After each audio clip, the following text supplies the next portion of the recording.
तो पिछली वीडियो में हमने डिस्कस किया था कि अकाउंटेंसी क्या होता है, उसके बारे में अच्छे से समझा था। और अब हम डिस्कस करने जा रहे हैं कि अकाउंटिंग क्या होता है। वो वर्ड क्या था, अकाउंटेंसी, और अब वर्ड क्या है, अकाउंटिंग।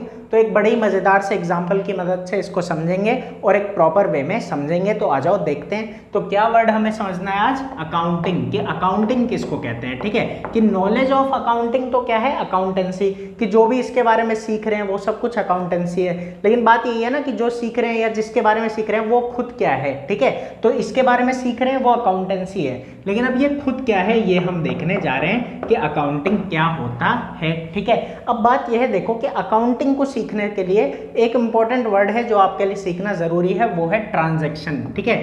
कि एक वर्ड है क्या, अकाउंटिंग, और उसको सीखने के लिए क्या जरूरी है, वर्ड ट्रांजैक्शन, ठीक है। कि ट्रांजैक्शन क्या होता है, कोई अगर आपसे पूछता है ट्रांजैक्शन क्या होता है, तो एक सिंपल सी बात आपको बोलनी है, एक्सचेंज। क्या वर्ड आएगा, एक्सचेंज। की क्या कर रहे हैं, एक्सचेंज कर रहे हैं, मतलब एक आदमी दूसरे को कुछ दे रहा है और दूसरा उसको कुछ दे रहा है। हिंदी में बोलते हैं लेन देन, ठीक है। हिंदी में क्या बोल दिया, लेन देन, मतलब कुछ लिया जा रहा है और कुछ दिया जा रहा है, ठीक है, इस तरीके से। तो अच्छे से समझ में आया होगा। अब जरा आगे चलते हैं। आगे बात यह है एक्सचेंज किस चीज का, ठीक है। तो यहाँ ट्रांजैक्शन के साथ एक वर्ड और जोड़ेगा, बिजनेस ट्रांजैक्शन। यहाँ पे क्या बोलोगे, बिजनेस ट्रांजैक्शन, ठीक है, या फिर क्या बोलोगे, फाइनेंशियल ट्रांजैक्शन। बिजनेस ट्रांजैक्शन या फिर फाइनेंशियल ट्रांजैक्शन। इसको समझना अच्छे से कि एक्सचेंज तो हो रहा है, किस चीज का हो रहा है, देखो कि एक्सचेंज ऑफ मनी, पैसों का, ठीक है, पैसों का एक्सचेंज हो रहा है। लेकिन क्या सिर्फ पैसों का, तो नहीं, ऐसा नहीं है। देखो पैसों का तो एक्सचेंज हुआ ही, साथ में क्या होगा, और गुड्स, ठीक है, कुछ ना कुछ क्या आ गया, सामान हो गया, ठीक है। कोई भी मान लो बिजनेस है तो क्या होता है, देखो आप कहीं जाते हो, कुछ खरीदते हो तो आपको सामान मिलता है, ठीक है, और बदले में आप क्या देते हो, पैसे देते हो, ऐसा होता है ना। तो वही बात है कि एक्सचेंज हो रहा है किसका, पैसों का और गुड्स का, ठीक है, सामान का। लेकिन अब बात ये आती है कि हर जगह सामान ही लेने जाते हो, नहीं, ठीक है। यहाँ समझना कि हर जगह हम सामान ही लेने नहीं जाते, कहीं कहीं हमें क्या मिलती है, सर्विस भी मिलती है, ठीक है। तो ये वर्ड भी याद रखना कि हमें क्या मिल रही है, सर्विस मिल रही है। जैसे एग्जाम्पल समझो, एग्जाम्पल क्या है, आप बाल कटाने जाते हो, ठीक है। तो जब बाल कटाने जाते हो तो क्या वो आपको कुछ देता है, नहीं, आपके बाल काट देता है ना, बाल भी वही रख लेता है और उसके बाद कहता है ठीक है अब हो गया जाओ, है ना। और कभी कभी अच्छे नहीं भी कटते, ऐसा भी होता है ना, लेकिन अब क्या कर सकते हैं, एक बार कट गए तो कट गए, है ना। चलो अब आगे देखते हैं। तो यहाँ पे बात ये चल रही है, देखना कि एक्सचेंज ऑफ मनी, गुड्स और क्या होता है, सर्विस। अब यहाँ एक समझने वाली बात है, देखो कि यहाँ पे मैं क्या लगाऊंगा, और स्लैश एंड। ये मैंने क्या लगाया, और स्लैश एंड। अब और एंड का मतलब तो आपको पता ही होगा। देखो क्या मतलब होता है, अच्छे से समझना। जैसे अगर मैं कह रहा हूँ टी और कॉफी, ठीक है, तो इसका मतलब होता है या तो चाय या तो कॉफी, मतलब इनमें से कोई एक, ठीक है। अब अगर मैं कहता हूँ टी एंड कॉफी, ठीक है, तो इसका मतलब होता है दोनों, कि टी और कॉफी दोनों, इस तरीके से, ठीक है। लेकिन अगर मैं अब ये लगा देता हूँ कि टी और स्लैश एंड कॉफी, इस तरीके से अगर मैं लिख रहा हूं तो मतलब यह है कि दोनों भी हो सकते हैं, ठीक है, या फिर दोनों में से कोई एक भी हो सकता है। यहां ऐसे समझने वाली बात है कि या तो दोनों भी हो सकते हैं या दोनों में से कोई एक भी हो सकता है। तो जब इसकी बात करते हैं ना, तो देखो दोनों भी हो सकता है और दोनों में से कोई एक भी हो सकता है। जैसे देखना कैसे, अगर जिम जाते हो मान लो, ठीक है, जिम गए, वहां पे एक्सरसाइज करते हो, साथ में वो कुछ ना कुछ एक्स्ट्रा सप्लीमेंट वगैरह भी देता है, ठीक है, कि वो आप इसको कंज्यूम करोगे, तो इस तरीके से। या फिर आप जैसे बार्बर का एग्जांपल लिया था, ठीक है, उसमें क्या आपको क्रीम लेके आ गए, ठीक है, तो वो क्रीम के पैसे उसने लिए, तो उसने आपको सर्विस भी दी और गुड्स भी दिए। हो सकता है सिर्फ बाल कटा के आए हो तो सर्विस ही दी, हो सकता है जाके सिर्फ क्रीम ले आए तो सिर्फ गुड्स ही मिले, तो कुछ भी हो सकता है, ठीक है। तो बेसिक मतलब यही है एक्सचेंज। इतना समझ में आया होगा कि ट्रांजैक्शन किसे कहते हैं। अब अकाउंटिंग ट्रांजैक्शन से रिलेटेड है। अब बात यह है, देखो सबसे पहले अकाउंटिंग सुनते ही दिमाग में आता क्या है, तो अकाउंटिंग सुनते ही दिमाग में आता है हिसाब रखना, ठीक है, कि हम क्या कर रहे हैं, हर चीज का क्या रख रहे हैं, हिसाब। लेकिन बात ना यही आती है कि अकाउंटिंग हिसाब रखने से ना बहुत ऊपर की चीज है। सिर्फ हिसाब रखना होता तो उसको बोला जाता है बुक कीपिंग। यहाँ एक और वर्ड आ गया, ठीक है, कि उसको क्या बोला जाता है, बुक कीपिंग बोला जाता है, ठीक है, कि वो जो है हम हिसाब रख रहे हैं सिर्फ चीजों का, उसको क्या कहते हैं, बुक कीपिंग। लेकिन बात यह है कि इस बुक कीपिंग से हमें कुछ बहुत ज्यादा की जरूरत थी और इसीलिए अकाउंटिंग एग्जिस्टेंस में आया है, ठीक है। नहीं तो हिसाब ही रखना है तब तो कोई भी रख लेगा, हर कोई हिसाब रखता है। देखो आप अपने घर में किसी बुजुर्ग को भी देख लेना, वो भी हर चीज का हिसाब हिसाब लिखते होंगे कि हाँ भाई यहाँ पे इतना खर्चा हुआ, यहाँ पे इतना खर्चा हुआ, ये हो गया वो हो गया, ठीक है। तो बात वो नहीं है, वो अकाउंटिंग नहीं कर रहे, ठीक है, वो बस क्या कर रहे हैं, बुक कीपिंग कर रहे हैं, हिसाब रख रहे हैं अपना। लेकिन बात यह है अकाउंटिंग उससे बहुत ज़्यादा है, वही मैं आपको समझाने जा रहा हूँ कि कैसे अकाउंटिंग बहुत ज़्यादा है। तो अभी तक जितना मैंने समझाया आपको अच्छे से समझ में आ गया होगा। अब आगे वो कहानी चालू करते हैं मज़ेदार सी, जिसकी मैंने शुरू में बात की थी कि वो कहानी क्या है। तो वो कहानी ये है कि मान लो कि आपको एक दुकान पे बिठा दिया, एक बहुत अच्छी सी दुकान है और वहाँ पे आपको बिठा दिया और बोला अकाउंटिंग करो, ठीक है। तो आप अब क्या क्या करोगे वही हमें सीक्वेंस समझना है, और जो भी आप करोगे उसी से हमें पता लग जाएगा कि अकाउंटिंग क्या होता है। तो अच्छे से समझते हैं। तो मान लो अब आप गए वहाँ पे, आपका पहला दिन है, ठीक है। तो पूरे दिन आप क्या क्या करोगे, तो देखो पूरे दिन आप क्या करोगे, पूरे दिन आप ये करोगे कि जो भी वहाँ पे हो रहा है, ठीक है, उस सबको आप क्या करोगे, रिकॉर्ड करते रहोगे। अब क्या होगा, एक बिजनेस की जगह पे कुछ बेचा जाएगा और कुछ खरीदा जाएगा।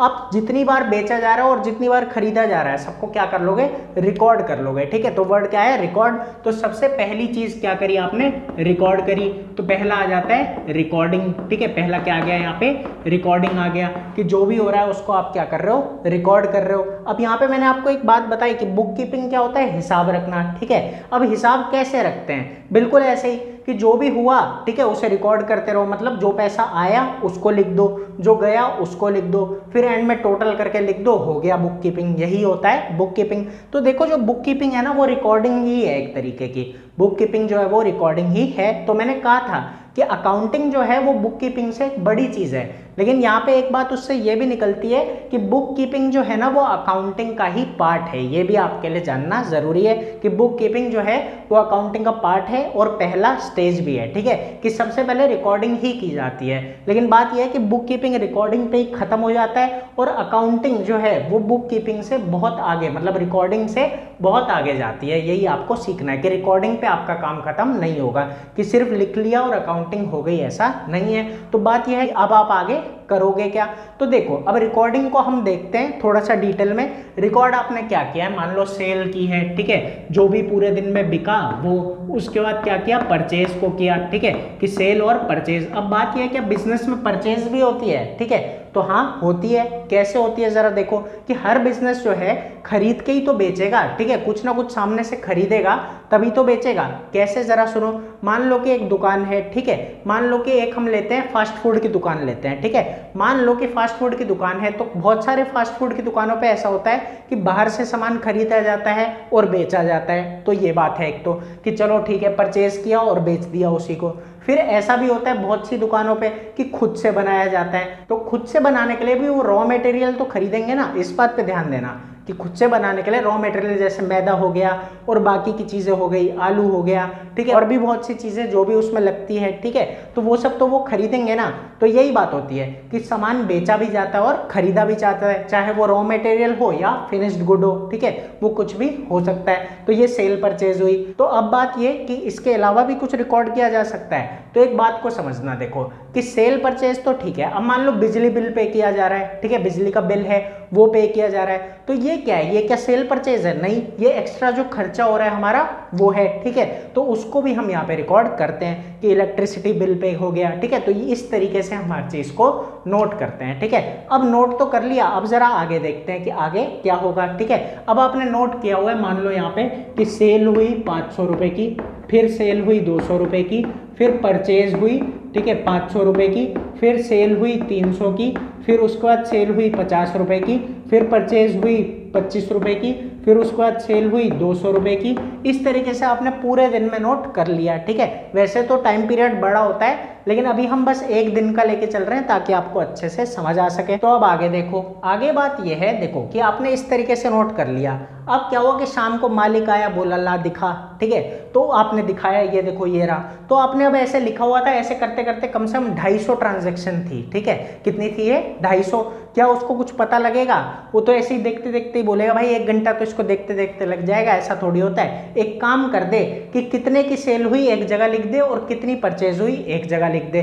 तो क्या हुआ कि आप अलग अलग कर दोगे। तो रिकॉर्डिंग के बाद क्या करते हैं, हम चीजों को कैटेगराइज करते हैं, कैटेगरी में बांटते हैं, ठीक है, और उसी को कहते हैं क्लासिफिकेशन। उसके लिए एक वर्ड क्या है, क्लासिफिकेशन। जैसे आप लोग बच्चे हो, अलग अलग क्लास में हो तो ना, 11th 12th 10th ऐसे, तो वो क्या है, क्लासेस बटी हुई है, ठीक है, आपकी एज के हिसाब से या जो आप सिलेबस पढ़ रहे हो उसके हिसाब से।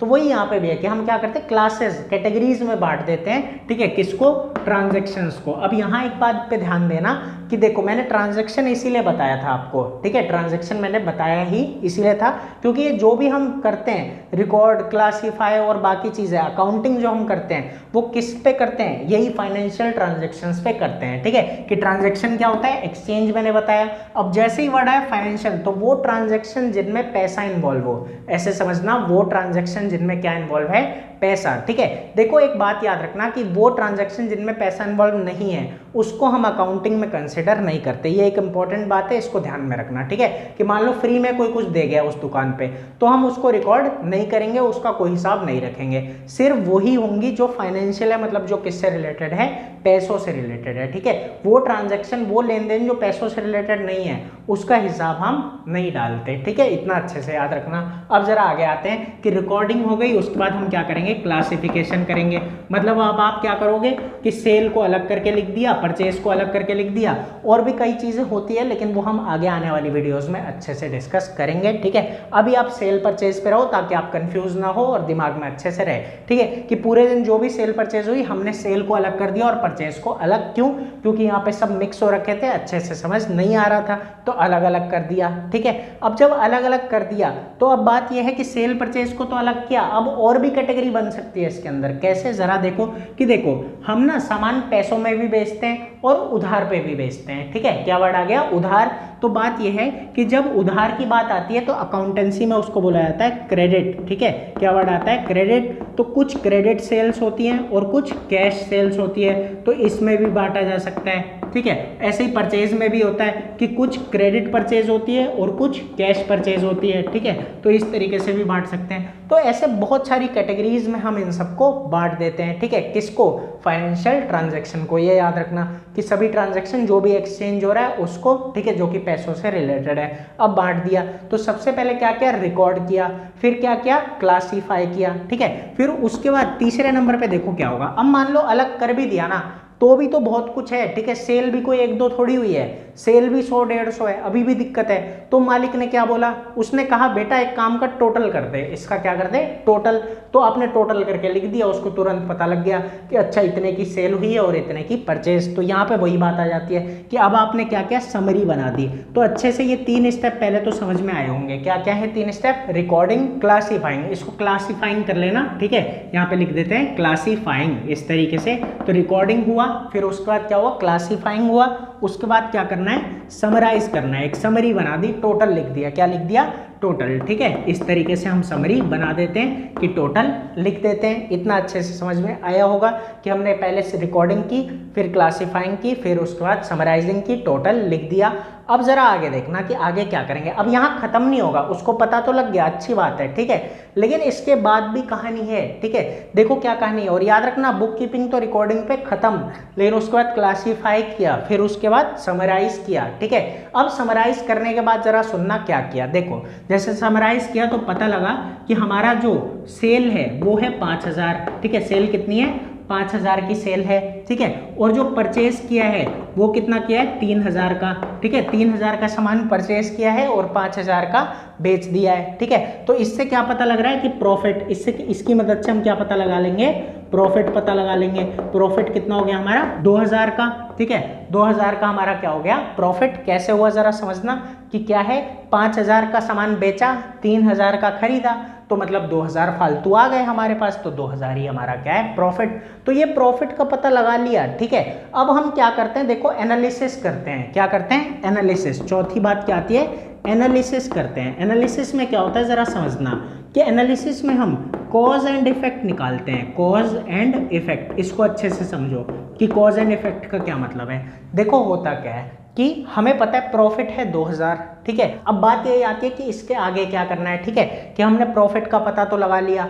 अब एक दिमाग में ना बात आती है, देखो हमें ना चीज़ों को कंपेयर करना पड़ता है। एनालिसिस का ये मतलब है कि चीज़ों को क्या कर रहे हैं, कंपेयर कर रहे हैं, उनका कॉज और इफेक्ट निकाल रहे हैं कि अगर ये इतना तो ये कितना, इस तरीके से कि 5000 के सेल पे 2000 का प्रॉफिट होता है, ठीक है, इस तरीके से। तो मतलब ये है कि अगर प्रॉफिट का कंपेरिजन करें सेल से, प्रॉफिट का कंपेरिजन करें सेल से, तो जो प्रॉफिट है वो 40% है किसका, सेल का, कि प्रॉफिट इज 40% ऑफ सेल्स। इस तरीके से हमने एक एनालिसिस किया, ठीक है, कि जितना भी हम बेचते हैं, ठीक है, उसका 40% हमें क्या मिलता है, प्रॉफिट मिलता है, ठीक है। इस तरीके से हम इसको निकालेंगे।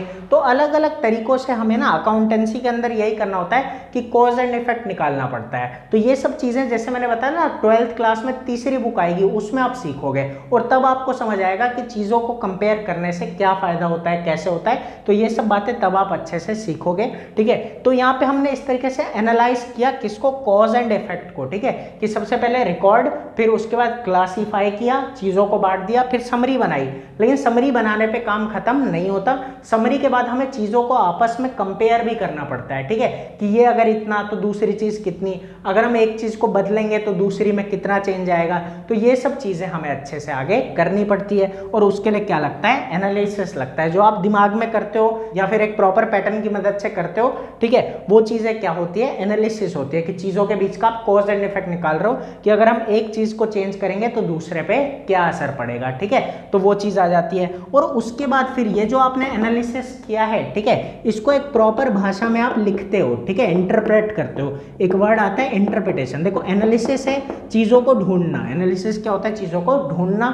इंटरप्रिटेशन क्या होता है, उनके बारे में लिखना, ठीक है, या फिर एक प्रॉपर वे में बताना, ठीक है, उसको क्या बोला जाता है, इंटरप्रिटेशन। तो ये दोनों एक साथ चलते हैं। वैसे मतलब क्या है कि एनालिसिस पहले हुआ फिर इंटरप्रिटेशन हुआ, लेकिन बात यह है कि दोनों अपनी जगह इंपॉर्टेंट हैं, ठीक है। तो यही बात होती है कि पहले हमने क्या किया, रिकॉर्ड, फिर क्लासीफाई, फिर समराइज और उसके बाद एनालाइज करेंगे कि किस चीज की वजह से किस चीज पे इफेक्ट पड़ता है, ठीक है, कि एक चीज में चेंज आने की वजह से दूसरे में क्या चेंज आता है, और फिर उसे इंटरप्रेट करेंगे। क्यों, हमने तो एनालाइज कर लिया, अब दूसरे उसे पढ़ सकें ऐसी भाषा में हम चीजों को लिखते हैं, ठीक है।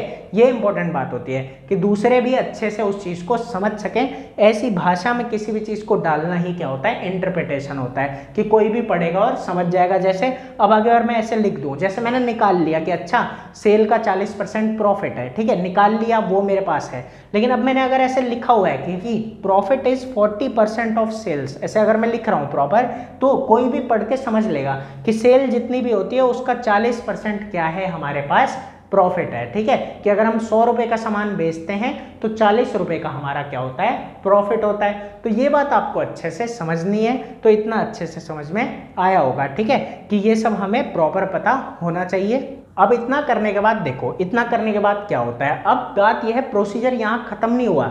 रिकॉर्ड किया, फिर क्लासीफाई किया, फिर समराइज किया, फिर एनालाइज किया, फिर क्या किया, इंटरप्रेट किया, ठीक है। अब बात यह है कि इतना कुछ करने के बाद क्या करना है, एक लास्ट स्टेप है कम्युनिकेशन। अब बताओगे भी तो सही, ये थोड़ी है कि अपने पास रख लोगे, इसको क्या करना है, हमें बताना भी पड़ता है। तो इसको क्या कहा जाता है, कम्युनिकेशन कहा जाता है, ठीक है। इसी को क्या बोलते हैं हम, कम्युनिकेशन, कि हम दूसरों को अब बताएंगे।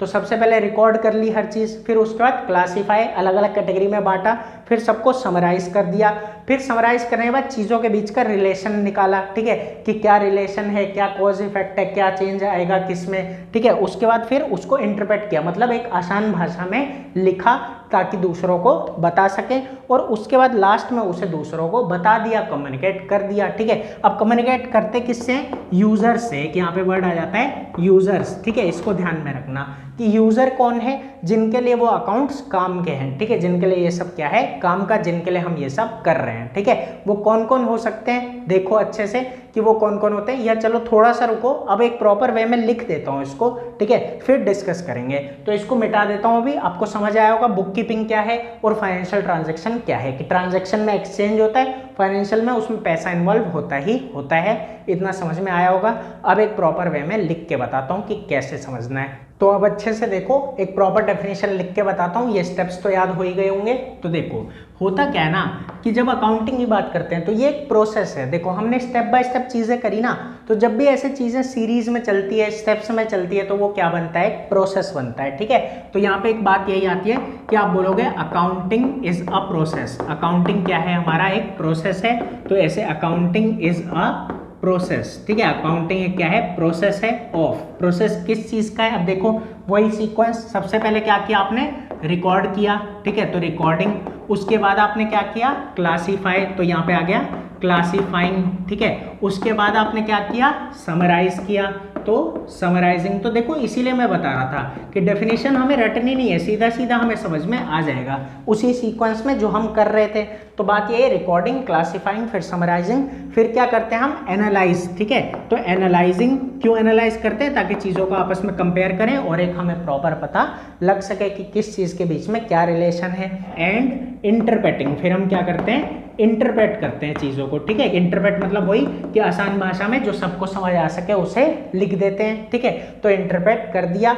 उसके बाद क्या होता है? अब देखो कि ये सब कर तो रहे हैं, लेकिन किसके साथ? तो the financial transactions, the financial transactions मतलब ये जितना भी प्रोसीजर हो रहा है, recording, classifying, summarising, analysing, interpreting, ये सब किसकी हो रही है? फाइनेंशियल ट्रांजैक्शंस की। ठीक है, मतलब वो सारा लेन देन जो भी किससे रिलेटेड है? पैसों से रिलेटेड है, उसमें पैसा इन्वॉल्व है। ठीक है, अब एक बात का ध्यान रखना, ये जो मैं बार बार कह रहा हूँ ना कि वो ट्रांजैक्शन जिनमें पैसा इन्वॉल्व है, तो जरूरी नहीं है कि पैसा तभी के तभी मिलना भी चाहिए। ठीक है, ये बात आपको ध्यान में रखनी है कि ऐसा जरूरी नहीं है पैसा इन्वॉल्व होने का मतलब है कि पैसा तुरंत ही मिल जाएगा। बात यह है कि पैसे की इन्वॉल्वमेंट होनी चाहिए, पैसे की कुछ बात होनी चाहिए कि आज तुम ये सामान ले जाओ, कल मुझे इतने पैसे दे देना। ठीक है, ये नहीं है कि अगर हमने फ्री में दे दिया, उसका कुछ पैसा बाद में भी नहीं आएगा तो रिकॉर्ड करेंगे, तब नहीं करेंगे। तो इसका आपको ध्यान रखना है। ठीक है, कि ये चीज है कि ध्यान किस पे रखना है कि कोई भी चीज पैसा अभी आना जरूरी नहीं है, बाद में भी आए, लेकिन अभी क्या है कि उसकी बात होनी चाहिए, इन्वॉल्वमेंट होना चाहिए। ठीक है, मनी के टर्म में हम उसे मेजर कर सकें, ऐसी ट्रांजैक्शन होनी चाहिए। तो ये बात आपको ध्यान रखना है। ठीक है, कि फाइनेंशियल ट्रांजैक्शन का क्या मतलब है, इसका ध्यान में रखना। ठीक है, तो अब बात यही है कि recording, classifying, summarising, analysing and interpreting the financial transaction. अब आगे एंड, उसके बाद हम क्या करते हैं? लास्ट में बता देते हैं जिसे बताना है। तो यही आता है कि एंड कम्युनिकेट करते हैं। आप क्या करते हैं लास्ट में? कम्युनिकेट। तो कम्युनिकेटिंग द रिजल्ट्स। ठीक है, अब हम रिजल्ट जो भी हमारा आया है, ठीक है, कि हम बता रहे हैं ये चीज़ इसकी इतनी % है, इस चीज़ के ऐसा होने से दूसरी चीज़ ऐसी होगी, ये सब चीज़ें हम बता रहे हैं। तो वही बात है कि and communicating the result to the users. ठीक है, अब हम क्या कर रहे हैं? यूजर्स से कम्युनिकेट करते हैं किसको? रिजल्ट को, देयर ऑफ, कि चलो ऐसा ऐसा हो रहा है, हमने हर चीज़ उनको बता दी और यही अकाउंटिंग क्या होती है? खत्म होती है। तो समझ आया होगा कि सबसे पहले रिकॉर्ड किया, फिर क्लासिफाई, फिर समराइज, फिर एनालाइज, फिर इंटरप्रेट और फिर कम्युनिकेट किया, एंड में बता दिया जो भी यूजर्स हैं। अब बात यही आती है यूजर्स होते कौन है? तो देखो सबसे पहला यूजर तो ओनर ही होता है। ठीक है, कि जो भी ओनर है उसको पता होना चाहिए भाई कितना प्रॉफिट हो रहा है, कितनी सेल है, कितना क्या है, वो अच्छे से देखेगा। उसके बाद आता है क्रेडिटर। ठीक है, देखो क्रेडिटर कौन होता है? क्रेडिट बोला ना, उधार, तो जो हमें उधार दे रहा है, उसने उधार दिया है तो उसे भी पता होना चाहिए कि भाई कितना पैसा, कितना प्रॉफिट फर्म कमा रही है, जो मेरा पैसा वापस आएगा या नहीं आएगा। फिर आगे चलते हैं, तो आगे आता है गवर्नमेंट। मान लो, ठीक है, कि गवर्नमेंट क्या होता है कि गवर्नमेंट को भी अलग अलग तरीके की पॉलिसी बनानी होती है। जैसे उसको पता होना चाहिए कौन कितना प्रॉफिट कमा रहा है, तो उस हिसाब से टैक्स लगाएगी, उस हिसाब से पॉलिसी बनाएगी। जैसे कोई कम प्रॉफिट पे काम करे तो उसको सब्सिडीज दी जाती है। तो ये सब के लिए गवर्नमेंट को भी फाइनेंशियल अकाउंट देखने पड़ते हैं। ठीक है, तो यही बात है।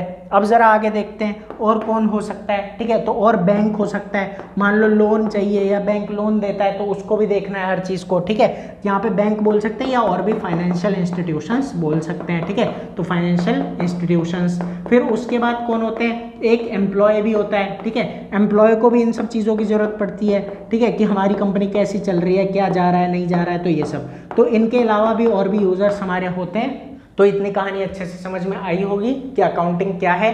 उम्मीद है ज़्यादा लंबा नहीं खींचा होगा मैंने, समझ में अच्छे से आ गया होगा। और अगर कहीं भी कुछ हो जो आपको ना समझ आया हो, जहाँ पे आपको कन्फ्यूज़न हो, मुझे कमेंट करके ज़रूर बताओ। तो फिर मिलेंगे अगली वीडियो में जो इससे ज़्यादा मज़ेदार होगी। अभी के लिए इतना ही।